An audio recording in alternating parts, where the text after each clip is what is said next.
warahmatullahi wabarakatuh.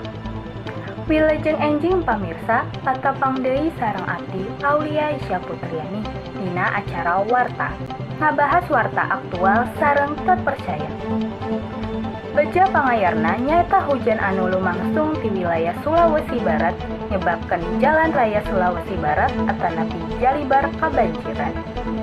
Kejadian ieu nyebabkan akses jalan nasional diblokir sareng sejumlah kendaraan mogok nalika nyobian ngaliwat Caah.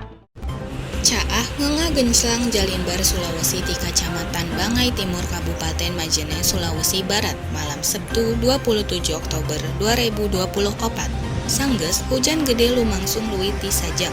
Hampir sakabeh jalan nasional di Kacamatan Bangai Wetan katutup ku cai Caah anu rupa-rupa jangkungna.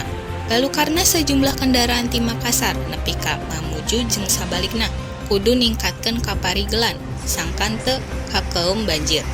Masyarakat dihimbau pikeun salawasna hati-hati kana ieu banjir.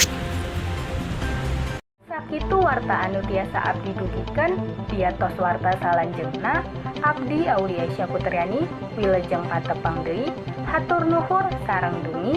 Wassalamualaikum warahmatullahi wabarakatuh.